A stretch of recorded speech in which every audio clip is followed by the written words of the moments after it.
I'm Scott Robertson, and when it comes to strategic PR, branding, and marketing, I've seen it all. And actually, I'm still seeing it because bad marketing never sleeps. Join me each week on May the Best Brand Win, right here on EnterTalk Radio, and learn how to make the marketing for your brand unforgettable. Are you serious about your music? Are you ready to run with the big dogs? The experts at Pitbull Audio have the gear to get you into the game. From leading manufacturers, Mesa Boogie, Fender, Pioneer, and American Audio. To sound your best, you need the best. Pitbull Audio can deliver in rehearsal, on stage, and into the big time. Dropping beats, shredding guitar, or making the crowd roar. Whatever you dream, Pitbull Audio can help make it happen. We are Pitbull Audio. We want you to play it loud.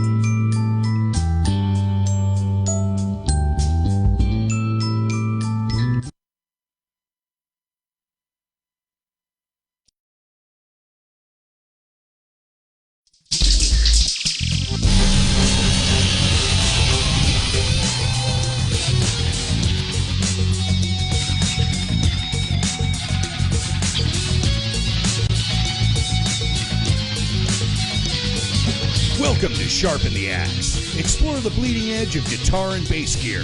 Discover a sound uniquely your own and cut through the noise. With your hosts, Eric Lucero and Paul Berezetsky. Well, hey, everybody. Welcome back to another episode of Sharpen the Axe. What's up, Paul? Not much, not much. How was your Thanksgiving? Good. I got stuffed like a turkey. How are we supposed to take that one? Oh, okay. Any way you want. No. Thanks for the clarification. Awesome. I hope everyone's holiday out there was awesome as well. Now we're back now with a Fender Squire day today. So why don't we hop to it here? We'll start with the instruments. In Paul's hands there is from the offset series that we covered a couple episodes ago. One of the ones I wish we had then, but luckily we have it now. It's the Mustang 90.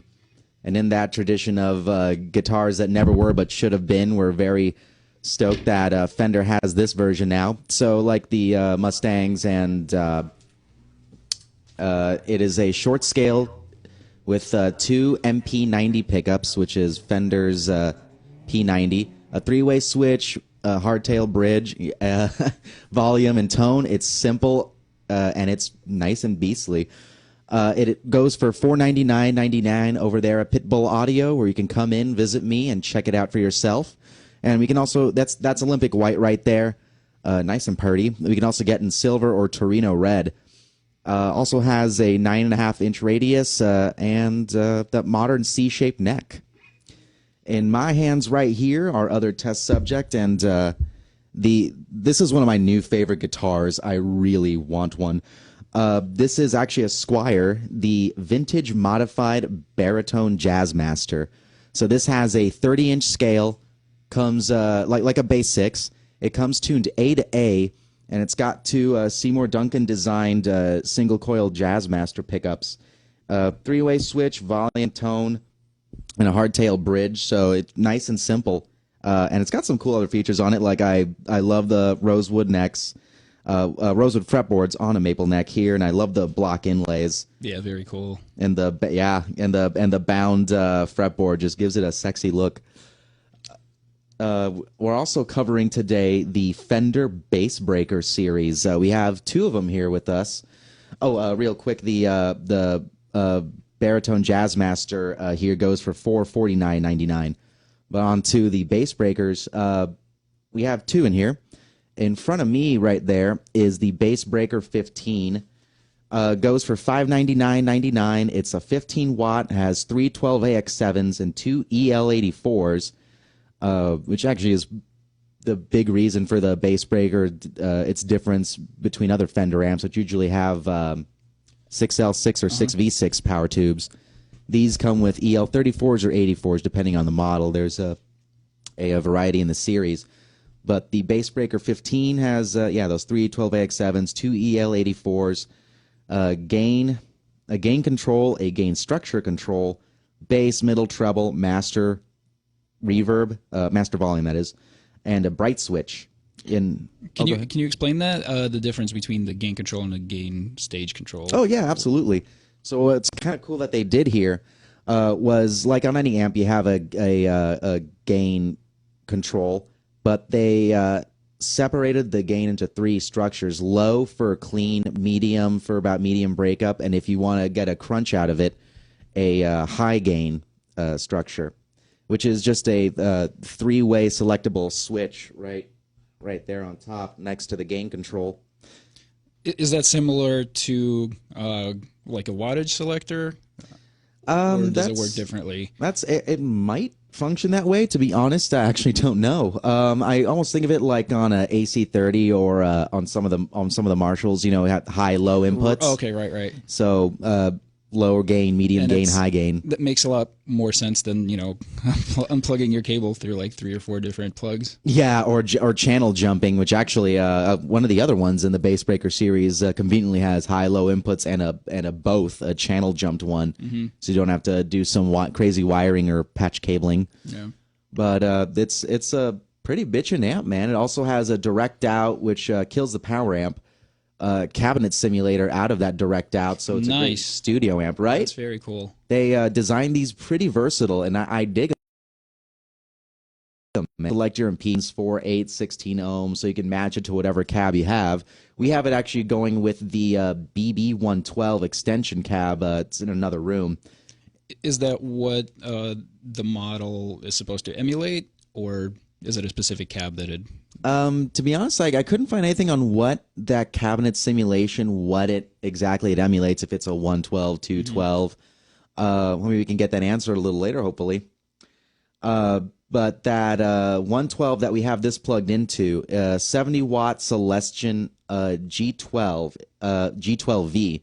It's a V-type speaker. I guess it's a new series, but it's ceramic magnet. We'll see how it sounds in a little bit. That's what I'm plugged into with the Baritone Jazzmaster. And the one that you are plugged into, my friend, is one of our favorites at the shop, actually. It's the 18/30 combo. It's a 212 combo. You can come into Pitbull Audio and check it out. It goes for $849.99. It's a 2-channel with 4 EL84s, 2 12AX7 tubes in it. And on channel 1, which is the 30-watt channel, it's got volume, bass, middle, and treble controls. And on the channel 2, which is the 18-watt channel, it's just volume and tone. Old school, simple, cool. Yeah. And the rear has a foot switch input, main and extension speaker outputs, and a post-power amp line out for direct. Nice. And this is what it sounds like. Yeah, go ahead and give that one a shot.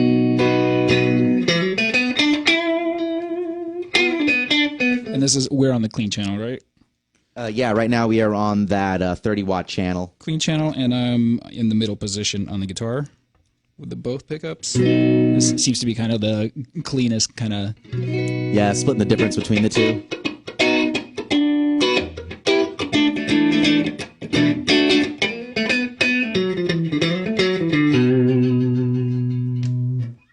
Neck.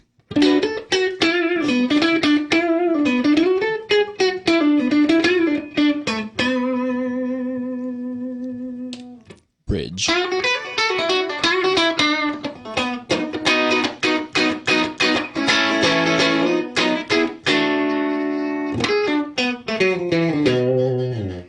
Nice. So first off, actually with the guitar, how have you been digging this Mustang 90 thus far? I like it. It's nice and chunky. The neck is nice and chunky. Yeah. Snappy. You know, gotta love a rosewood fingerboard for that. There we go. I dig it. Yeah, it's I didn't know what to expect initially with Fender made P90s, but I'm actually liking them. They come on some I forgot what the model of that, but Tele Thin Line is where I first saw those P90s, and I dug it, but I'm really digging it in the solid body here on the Mustang.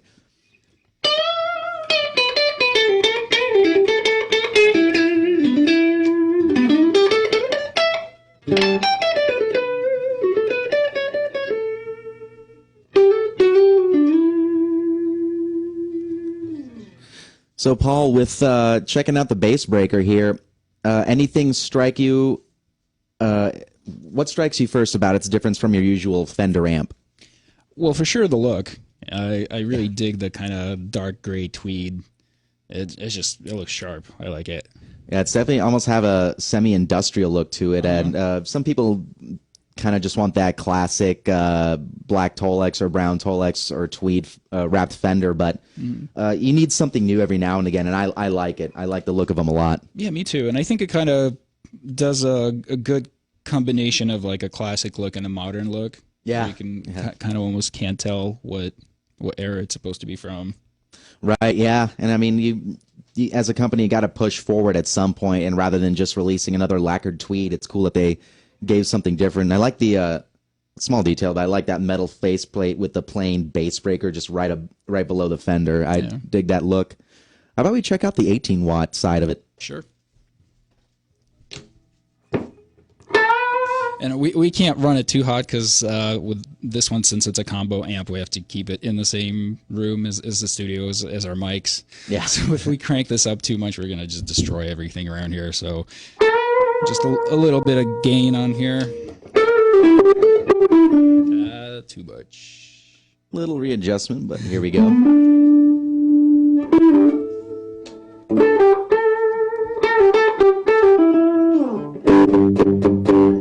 So hot.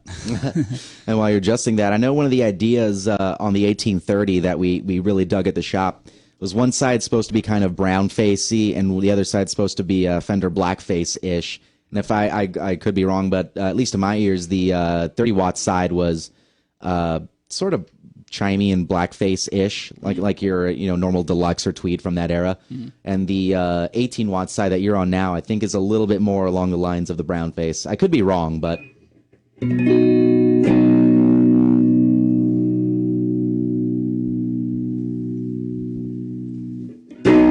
that's so loud.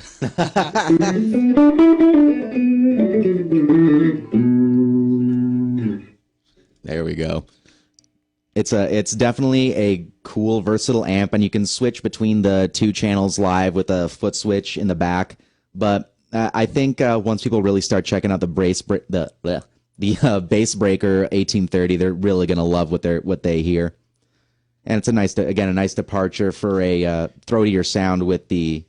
I don't know about throatier, but a different sound with the EL84s on there. I'd say throaty, sure. And one of the things that surprised me about it when I was lugging it in here is it's not that heavy. It's a fairly good size amp, and I was ready for it to be a backbreaker, but it's a bass breaker, not a backbreaker. It's really not that heavy. I was surprised. Yeah, and it gets all that much better, when they design something that can be lightweight and you're not gonna slip a vertebrae trying to load it in and out of your truck at home. Yep. Or on gig, I should say. Let's give this Baritone Jazzmaster a try through the 15 here. So I don't know if I mentioned it before, but from factory, the Baritone Jazzmaster comes tuned A to A on that 30-inch scale. But I have it on the gain structure, the low, and a little bit over noon on the gain, and everything is at noon for now.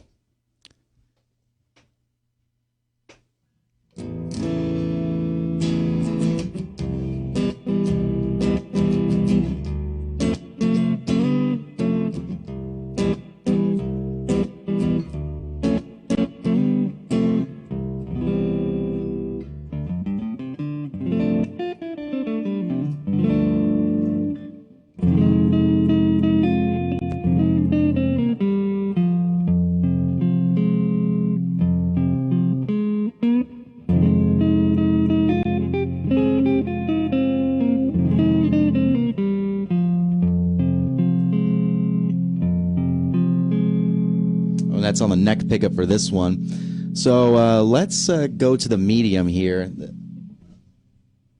Beautiful reverb on that too. Right, yeah, and I think it is just your standard Fender spring on this, and it's just right. I like it a lot. Yeah, I do too. So we'll go on bridge on this one.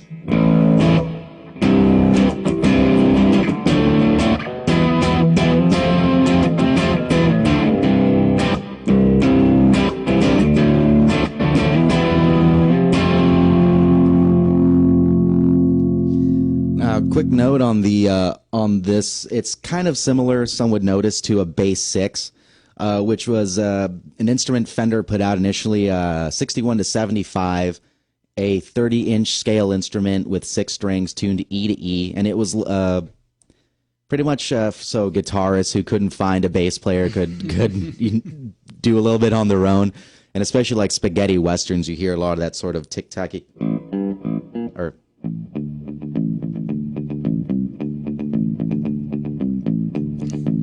like from that 60s era. You'll hear some of that in the soundtracks and on surf music, but plenty of people use it through time, like the Smiths. I mean, sorry, not the Smiths, but well, maybe they used one too, but The Cure for sure is where I first heard fell in love with sound, you know. But I like what they did on this, just a different take on it. And the Jazzmaster single coil pickups, at least in my opinion, are much better for this baritone sound, although you could always get some aftermarket ones for your Bass 6, but they did it right here on the vintage modified Baritone Jazzmaster.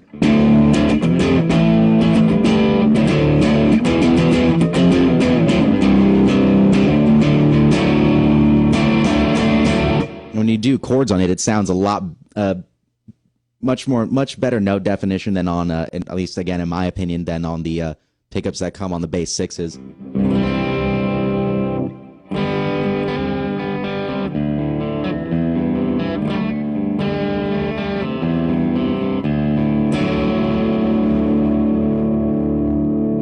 Actually, this would be a great instrument for the heavy players out there, the detuned guys. So let's go into the high gain. And just, there's a bright switch also on this amp, but instead of hitting that first, I'm going to just turn up the treble a little. And it's on the bridge pickup.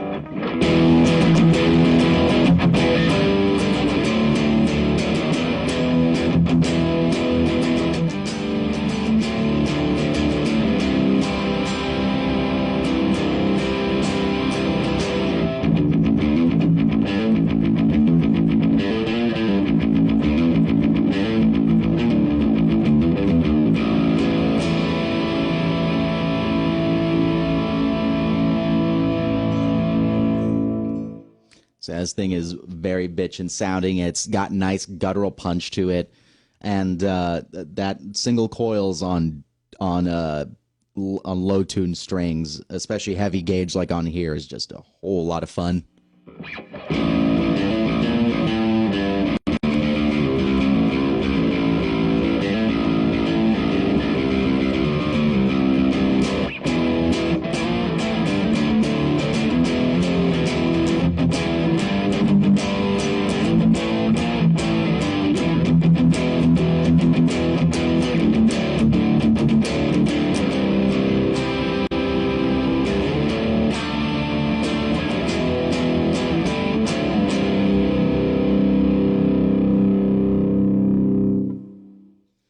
So had you ever messed much with a Bass 6 before?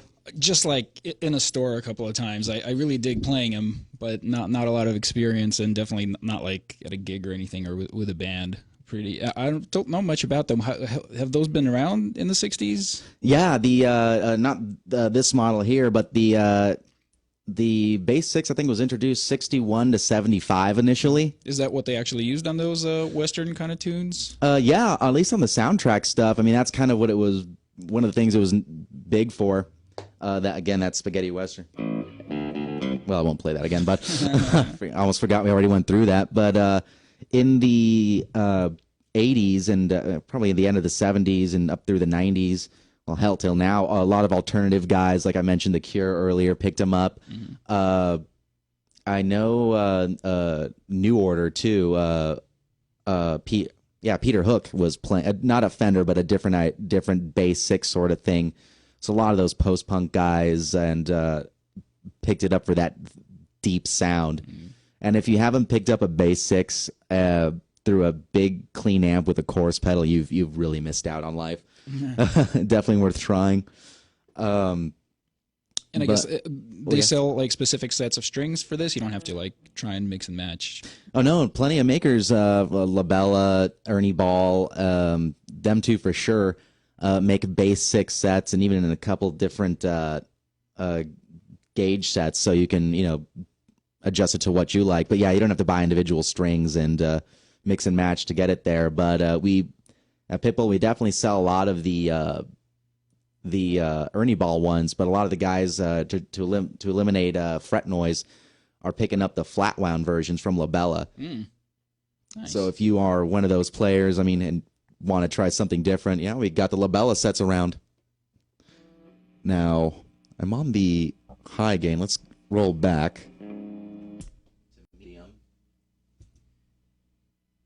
And this is with the bright switch on, so...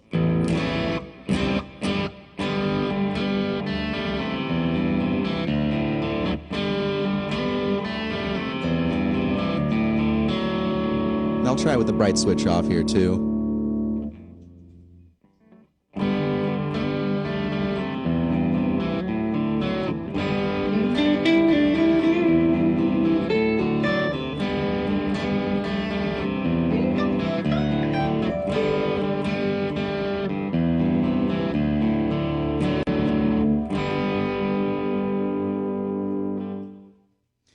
Ooh, I like that reverb decay at the end. Yeah. But going back to the amps here, Fender has really done something cool with how versatile this is. And how many reissues, and I'm sure they could do plenty, but of redoing the same amps with the 6L6 or 6V6 power tubes.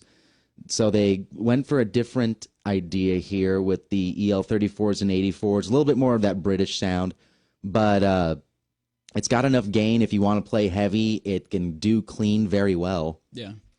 But I'm surprised at the price point, how much is on there. The direct out, two speaker outs, impedance select, and the effects loop on them too. And there's also other models in that range. Their Bass Breaker 15 also comes in a combo version, which goes for $649.99. It's a 1x12 combo with all the same features as the 15-watt head in front of me.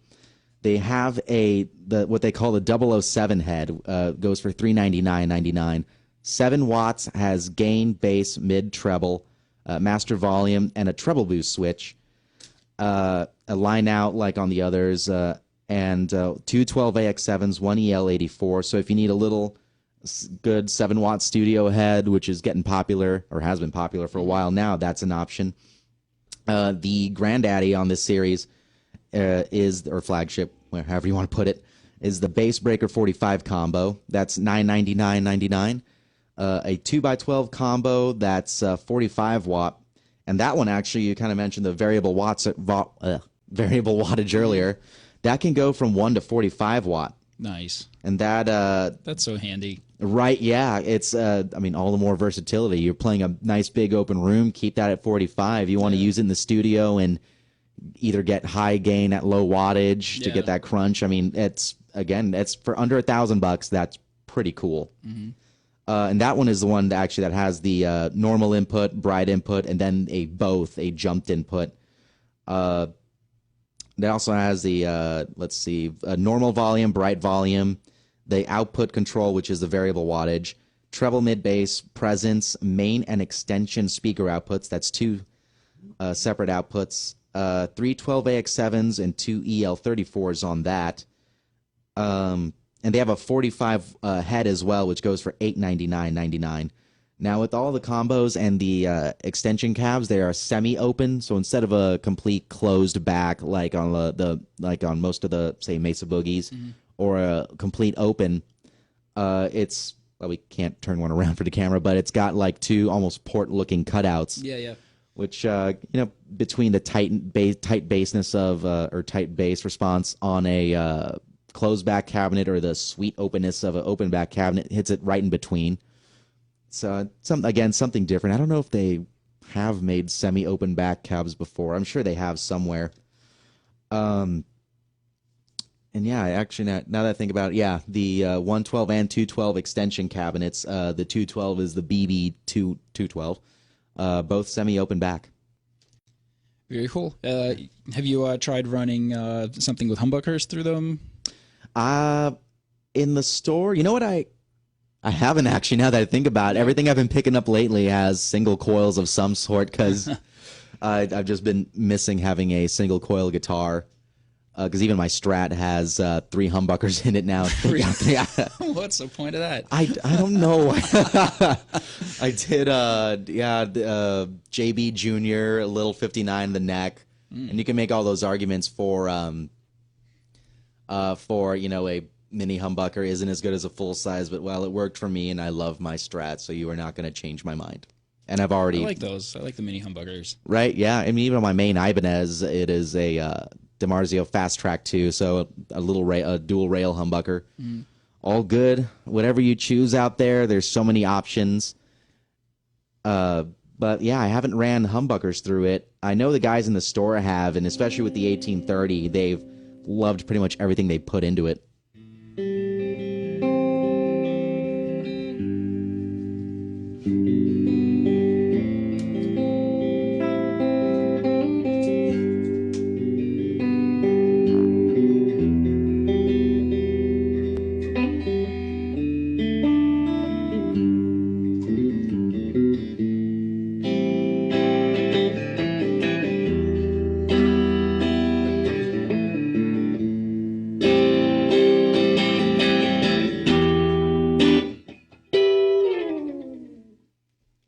Very nice amp. Great. Right, yeah. Good tone. It's one of the things that normally when we test stuff out in here, we run it through my Mesa Boogie F50, which is a great amp. Probably like one of the most pristine, clean tones that I've played. So I love just throwing a bunch of pedals into it. But my problem with it is it's so clean, like it's hard to, on a clean channel, like if I want a little bit of grit, it's hard to get it unless you crank it to like all 50 watts. Yeah. This has that, it's fairly at a moderate level here on the clean, but if you dig into the attack on the strings a little bit, there you go. Yeah. You get that grit, so it's very responsive to your playing, which I love. I want to be able to physically with my fingers, dig in and get a little bit more balls out of it. And now something until I got like to around college age with the dynamic response of an amp, because I just play a kid growing up and playing noisy music, punk and hardcore and stuff like that. Just set it to 11 and forget it. Yeah, pretty much, and attacking the strings at full strength. But it's now that I appreciate it more, I can appreciate the response in amps like the Bass Breakers here. So good job, Fender, and thank you for that. Yeah, that's one of the things that I love seeing is a responsive amp that you mostly, just do as much as you can with your fingers, with your pickups, volume control, all of that. And because I'm a notorious tap dancer, and the more you could give me where I'm not jumping on pedals, the better. There we go. We'll be back soon.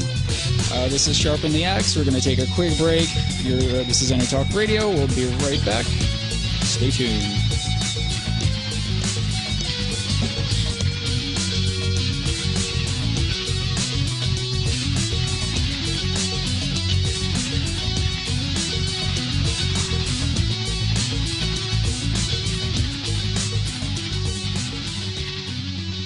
Are you serious about your music? Are you ready to run with the big dogs? The experts at Pitbull Audio have the gear to get you into the game. From leading manufacturers like Mesa Boogie, Fender, Pioneer, and American Audio. To sound your best, you need the best. Pitbull Audio can deliver in rehearsal, on stage, and into the big time.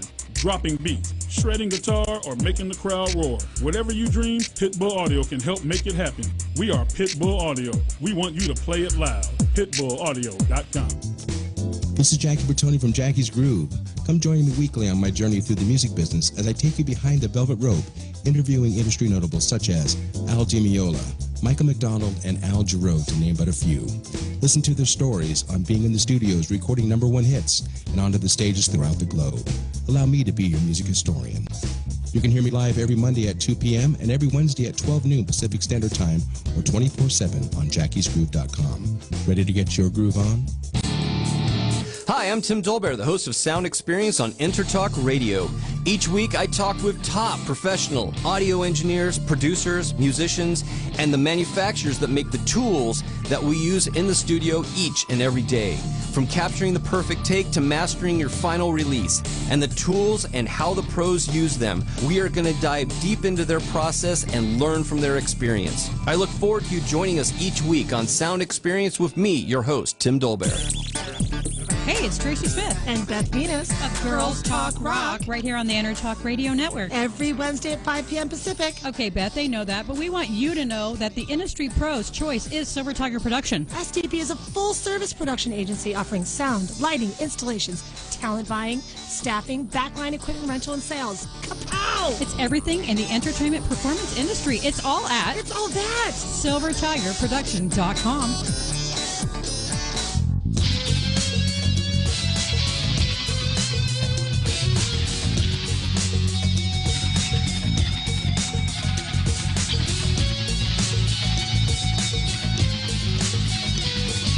Welcome to Sharpen the Axe. Explore the bleeding edge of guitar and bass gear. Discover a sound uniquely your own and cut through the noise. With your hosts, Eric Lucero and Paul Berezetsky. All right, welcome back. Welcome back, guys. So I also wanted to mention real quick before we start that we will be having a contest with Mission Engineering for Christmas. We're going to be giving away 2 pedals. We will announce that more in the future, and we'll give you details as soon as we got it all organized. And we're also going to be having more events at Pitbull Audio. We just had Stephen Pfister in on Tuesday, and then we had a Pioneer DJ event last night. But we are going to be bringing in some artists from ESP, hopefully from Ibanez, and yeah, plenty more, especially as NAMM comes around. And if you're not familiar with Mission Engineering, a good place to find out more is to go to EnterTalkRadio.com, go to Sharpen the Axe, and it was our second episode, I believe, with Paul Shedden of Mission Engineering, and we've tested the pedals. We kind of played around with them. We got a great history and background of the company. So if you want to find out what that's all about and if it's worth your while, that's the show to check out. And hint, there might be a pop quiz. Yeah, it might be a trivia challenge. You guys never know. It's not just a giveaway. You gotta learn something. Yeah. We're gonna make it easy on you guys. Well, maybe, you never know. We might be forgiving. We'll figure it out as we go. Now, Paul, we kind of touched on it a little bit earlier, but the big difference on these new Fenders is that they are on the power tube side. They're EL34 or 84. Again, given that sort of English crunch on the side. So, who would you see using these amps? Well, definitely, since what I was talking about in the previous segment, that dynamic response and that gritty kind of sound. If you're into blues, this would probably be right up your alley. Yeah. Maybe not so much like if like a really like super clean Prince type funk, maybe it might start gritting out too much on you. But when I play funk, I like a little nasty grit in there as well. So funk, blues, whatever. The clean channel on it, just the kind of like chord picking stuff I was doing sounded beautiful to me too. So yeah, it's definitely got a very articulate sound, and I haven't had a chance to try the 45s at all, but between the Bass Breaker 15 head and the 1830 that we keep in the showroom over there at Pitbull, we've been having a lot of fun with them. As soon as they came in, we were all over them. And Fender did a video that had Dave Koenig from the Killers, who else, Dave Navarro, and a variety of players checking it out, and they're definitely seem to be going for the modern guitarist and a bit of the indie side. And I mean, there's plenty of tones in there for that. I mean, as we saw like on the 3 gain structures on the 15, you can do pretty jazzy cleans if you wanted to. And obviously, we can't crank up the overdrive channel in here because we're in the studio with the amp. But is it comparable to the sound of the head? The couple times I have had like the store empty to crank up and not deafen my customers, it's got a very cool natural breakup. Like, I mean, it's say with a Fender Twin, especially the older ones, you know, they're so deafeningly loud. Yeah. But when you do break them up, it's a beautiful thing. That big chimey, full articulate sound. And the Bassbreaker 1830 here, when I did get to crank it, did have it. It just a little more. I mean, not that Fender Twins Deluxes, the classic amps. Not that they don't have any body to them, but with that English voiced power section, it's got, you know, a little bit more of that low grit to it that I kind of like. And as you said, it'd be a great blues amp. But it's like, say, you know, a big like a arena rock band like say the Killers, like Dave, who was in the video. And I could definitely imagine him just this thing cranked to, you know, damn near 11 and getting a big beautiful sound out of it. But there definitely seem to be going for the younger market, and I don't know if anyone has picked it up and is using it on tour yet, but I would definitely like to see the 45s and the 1830s, you know, at a good sized venue just opened up for a full set, and I'm sure they'd sound gorgeous. Yeah. And I was a bit confused because in 2000, I think 2001 to 2003 or 4, Fender Custom Shop had a bass format that they called the Bass Breaker. Really? Yeah, it was. I barely ever saw them, and I never got to play one. But it was just a little bit confusing at first. Like, oh, they're bringing that back. All right, interesting anomaly. Then these showed up, and just opened our eyes a bit. Can't let a good name go to waste. No, absolutely not. Right. And Fender's done that a couple times, like with the Marauder, and well, it's the only one that comes to mind right now. But I'm sure there's more. So, and the name kind of suggests almost a combo between a Bassman and a Marshall Bluesbreaker. Right? Yeah, it does give a hint of that English side, but it's I mean, hell, weren't a lot of those early English amps, weren't they kind of based off of modified Fender circuits? I could be wrong. You probably know more about this than I. Very possible. But I had a brain fart right now. Sorry, guys. I just completely forgot where I was going to go. But I think this will still please the older crowd of players that wanted, or that still, you know, play out their deluxes, their reverbs, their whichever model they have. Because, I mean, again, even though it's a bit on that throatier, grittier side, it's still a Fender. Yeah. And that's, you know, I was glad when I picked him up, or when I tried him out, that it didn't strike me as something 100% different. It still retains that Fender chime and quality. But just something for the kids nowadays. I feel old just mentioning that to some degree. But again, that versatility that they designed these with the line outs, and you know, cabinet emulation on that line out is pretty bitchin'. Yeah, that's huge.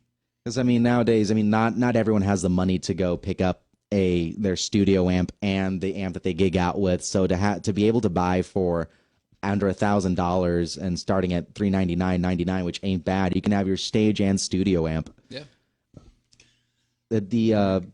Oh, sorry. Go ahead. No, I was gonna say adding the cabinet modeling to it is such a cool little feature for recording.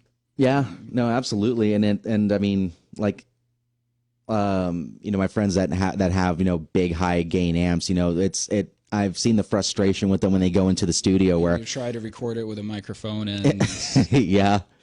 And you have to set it a good, you know, couple feet away, or hell, even the other side of the room if you want a nice big room sound, but you can't get that direct, you know, cranked orange, you know, tough to get a 100-watt orange at that top end. Yeah. Recorded without, you know, blown away, or without surpassing the SPL ability of the mic or anything like that. So as we're seeing more amps roll out with the direct outs. Or if you're tracking with several people at once, that this is one of the songs I recorded maybe a couple of years ago where we were all playing together, and I was trying to get my amp to break up at the high end. We shoved it into a separate isolated room. We threw a bunch of fire blankets on top of it. We tried to dampen it as much as we can, so it's because it would just bleed into everything. But the sound was magnificent. It was running it on clean, but like all the way up almost, and it just I want that sound. That's what I want on the record. And you can't stuff it into a corner all the time in a studio. I mean, and you might end up at a studio that doesn't have an ISO room, or, especially if you're trying to go with a more budget-friendly studio, they might only have one, their control room and the live room. This was kind of how it was. There was an isolated room for the vocalist. Yeah. But I had to just shove it into like a closet and throw a bunch of fire blankets on top of it. It worked out though, right? Yeah, it ended up sounding great. But, probably, just running that sound with a cabinet emulation would have probably saved a lot of headaches. A lot, right? Yeah. I would also like that you could switch the impedance on these. So I mean, you don't have to buy the matching cab now. You can just put it with whatever you want. Yeah, that's excellent. Now did you wait on your F50? Is that a closed back or open? It is open back. Yeah. So listening to this with the time you have had on it, how'd you feel about that semi-open back sound? I dig it. Yeah. Yeah. Is the open cabinet sound a bit I was gonna say more treble response, but it's much more, well, I hate to reuse the word, but open, Yeah. And you go for especially the metal guys will go for a closed back cab for the tightness on the low end to get that real what's the term now, gent, that ching. My corny way of doing it. But I have a cab at home that is convertible on the back. It's 3 panels, and you can make it completely closed, semi-open, or completely open. And I tend to keep it closed, but because my other Earthquaker cab is completely open, I've been messing around with semi-open or closed in combination, and I found myself drifting, even unplugging my open cab and trying out my that convertible cab with a semi-open, and I never really thought about it in like the 6-7 years that I've had that, but it's I haven't noticed it as a trend or anything like that, but it's definitely a different sound that well, at least I wasn't that familiar with, and I tend to not check the backs of amps aside from what controls I have on the pants. A different option, and I can't think. I can't think off the top of my head if I know any major known amps that are semi-open. Someone's probably screaming at the radio right now with suggestions. But it's definitely a different sound. Still get a tight low end, which is cool, like on the 45 combo or on the 15 combo, that you can set it on the high gain structure and still have the good... I don't know. I don't know if a lot of metal bands or heavier bands are going to be picking these up, but... excuse me. At least you can still retain some low end if you happen to pick this up and want to play something heavier. Do you know what the acoustics behind that actually are? Like how does closed cabinet allow for more bottom? I wish I did. It can't escape, I guess. It can't escape out of a it must be a resonance thing. I'm thinking like it's the wood, right? Is it? Yeah, that it's instead of something escaping out the back, with a closed back cabinet, it's everything is vibrating through it and coming right out the front. Right, bouncing off the back and coming out the front. Yeah. That's my best guess. I not an acoustician, although I wish I was, because I'd be making a lot more money these days. Maybe. Yeah, maybe. I could definitely be wrong on that. You're right.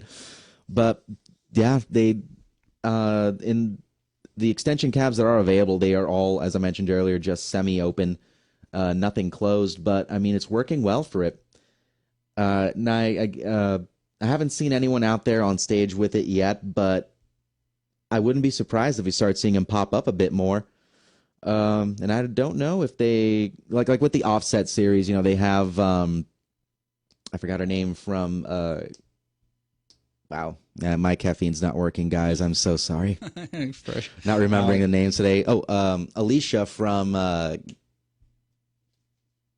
Wow. Doom, doom, Doom. doom, doom, doom. Oh wow, and I love this band, and I can only remember her name, but she's been playing the Offsets lately. I almost feel like I should jump to my phone, but you're starting to see people pick up the new Fenders and get. Nice. We're gonna have to make that a hit whenever I have a brain fart like this.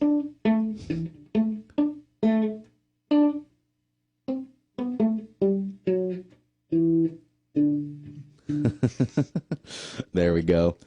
Bully. That helped. That helped me out. Yeah.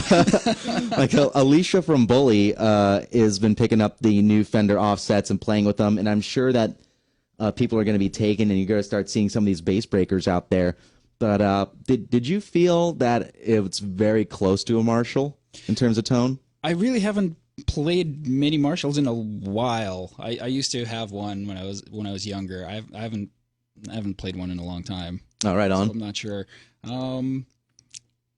Probably. I don't.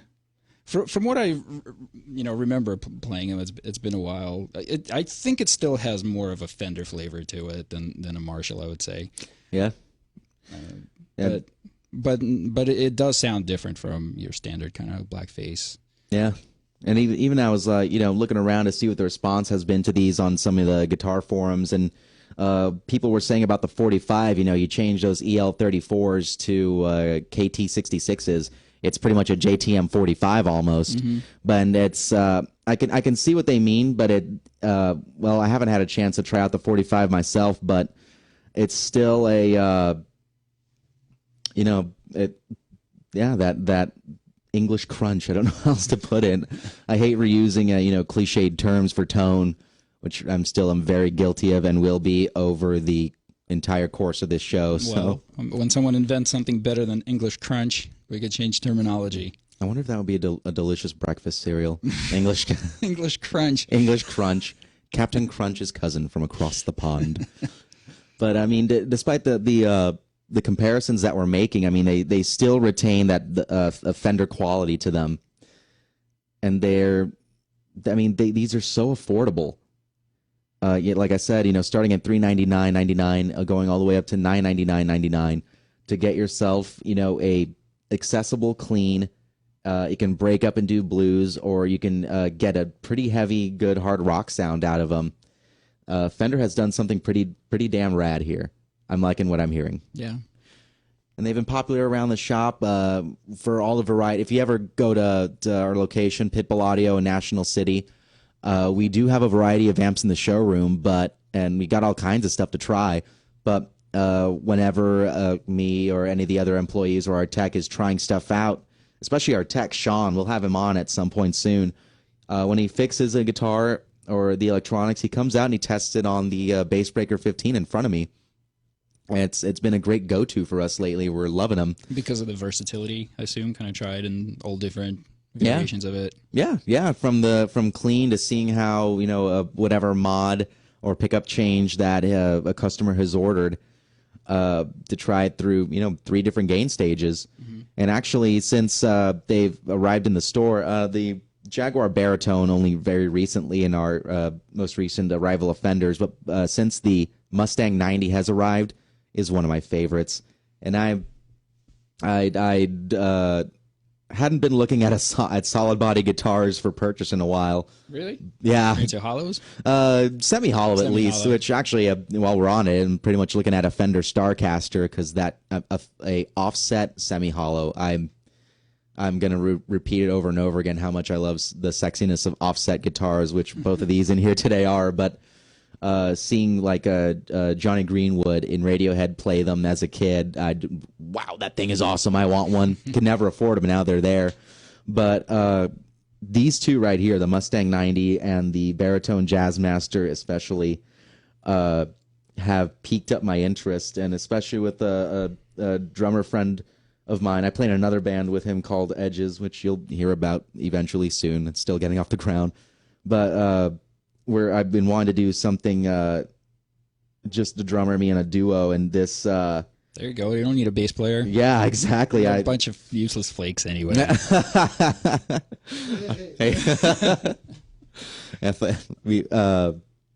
But yeah, this thing is just awesome, and I like. I mean, most baritone guitars are at like 26.5 or 27 to 27 or 28-inch scales to help with the tension of heavier strings. But I like that it's on the 30-inch scale, like on the bass 6. It's I don't know why. I just like longer necks on guitars, like that. Starting with the Fender Strata 25.5-inch scale, I just got used to that. And even though my main guitar right now is 24-inch scale Gibson-y, I've been loving the tension and feel of the long neck. And yeah, if you're listening, Squire, I really like this thing a lot. You guys did a cool job. And I'm sorry, go ahead. Are these both? I saw that one was made in Mexico. This one. Let me check on the back of that. Crafted in Indonesia. And they were. Oh, go ahead. And the pickups, it says designed by Duncan. Yeah, they are Seymour Duncan designed Jazzmaster single coils, and like I said, great job. Oh yeah, and they. I mean, I love the sound of the bass 6, and it's got 3 Jaguar single coils on them usually. But actually, Fender did a version, that Pawn Shop series a few years back. They did a version of the bass 6 with a Jazzmaster single coil. And favorite incarnation of the bass 6. I just think the pickup is great for no for humbuckers or high output pickups, but there's something to be said about a slick single coil and big clean open strings. Yeah, for sure. And can I take a look at that? Absolutely. I'm also kind of tripping out on the bridge design on this. Yeah. We were confused by it at first, but it lifts the strings up and keeps that tension going. And also, I know I don't know how Paul and Florentino feel about the finish, but I love Antigua. I don't know. I think it appeared in like the 70s with Fender, but I love the finish.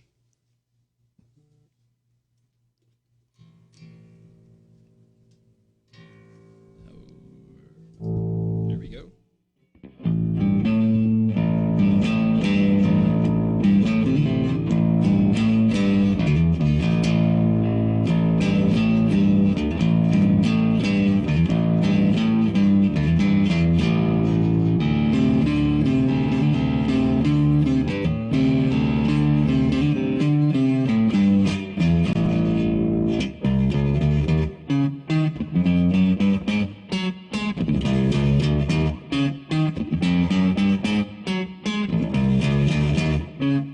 A bass player. No. Got this.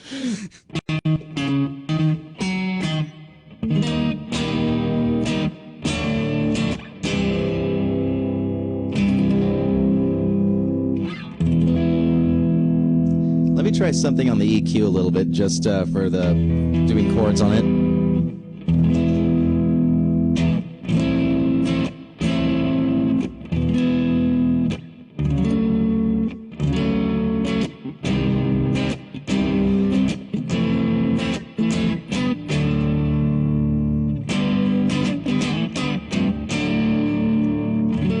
Do? Oh, I turned the treble up a little bit, the mid down and bass down a little bit, so I got a little bit more clarity.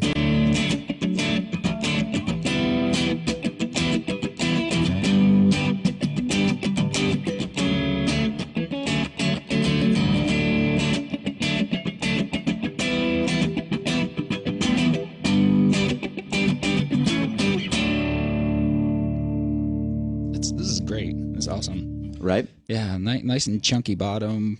Yeah.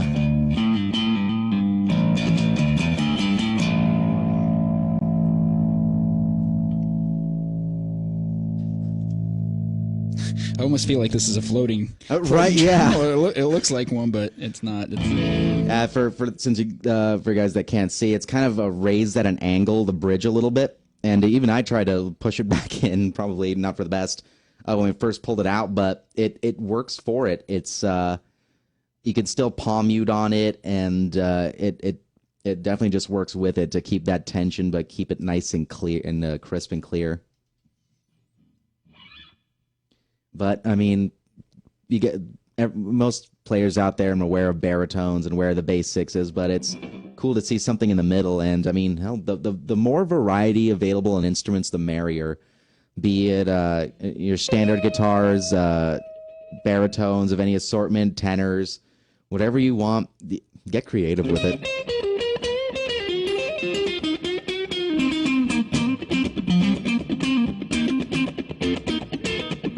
Oh, yeah.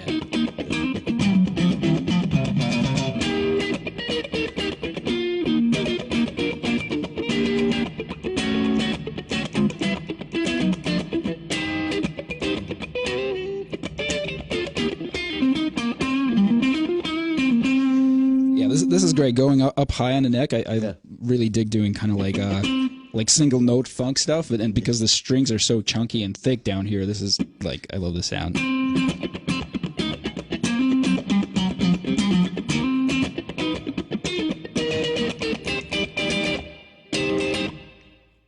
And you can still get some high out of there, man. It's great. You could still do a solo on this. Totally, yeah.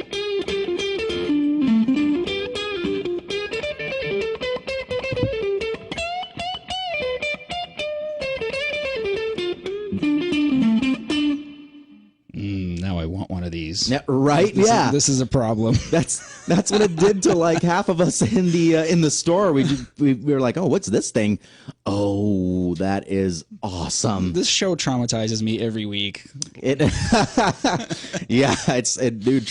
You should try working it at Pitbull Audio. Like every time a new effect or new guitar rolls in, I just get excited. Like, oh, I can feel my wallet bleeding. I can already feel it bleeding. I can't buy anymore. You should probably just cut out the checks and just have them pay you in pedals. Yeah, I'm gonna start doing yard work and car washing, guys, to actually pay my rent. I'm gonna just start handing over my checks back to the bosses so I can just buy everything. Yeah, might as well. Save yourself a trip to the bank. Yeah, right. As you just heard with Paul playing, I mean, it's not just post-punk or heavy players that can use the Jazzmaster baritone or bass six. You can work it well and get something different out of it, just a different timbre altogether. Yeah, very versatile. And I imagine it probably sounds pretty rad with a bass player as well, if you're both kind of doing like... Yeah. Yeah, with that doubling sort of thing with someone with an actual bass player on a low register and this sitting high above it. I mean, the idea of like a double bass player with a viola over it. Mm-hmm. That's how I always kind of looked at the bass sixes and baritones, like a viola if you're going to, double bass, cello, or even a cello, I guess. Either or. Maybe closer to a cello. I don't know my string comparisons. Yeah, it's funny with guitars that there's really not, aside from this, there's your regular guitar and the bass, and really, saxophones come in like, 5 different registers, like you were saying, the string instruments, the cellos and all of that, and guitars kind of just got stuck into, I guess maybe if you're a bass player and you're playing like one of those ridiculous 12 strings where you can go through like 40 octaves on it. Yeah. There's some players who make it work though. But yeah, you guys want a different variety? Come on into Pitbull Audio, pick up this vintage modified Jazzmaster baritone and plug it into this Bass Breaker. See what you think. You're gonna start fiending like I'm fiending. Yeah, you. I'll cut y'all a deal on it. Perfect. Thanks again, guys. Yep. Thanks for tuning in. We'll be back next time with, we don't have a plan yet, but we'll think of something cool to demo. So tune in next time. Sharpen the Axe, EnterTalkRadio.com. We'll see you next time.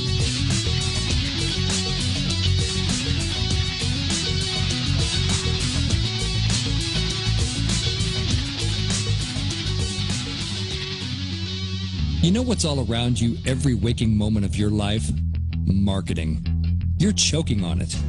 I'm Scott Robertson, and when it comes to strategic PR, branding, and marketing, I've seen it all. And actually, I'm still seeing it because bad marketing never sleeps.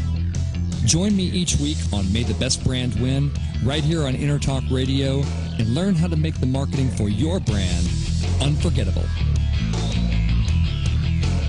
Hi, this is Tim Dolbear from Eclectica Studios. I'm a full-time mixing and recording engineer. I work with Grammy winners, labels, and indie artists, using state-of-the-art digital mixing and restoration tools and the very best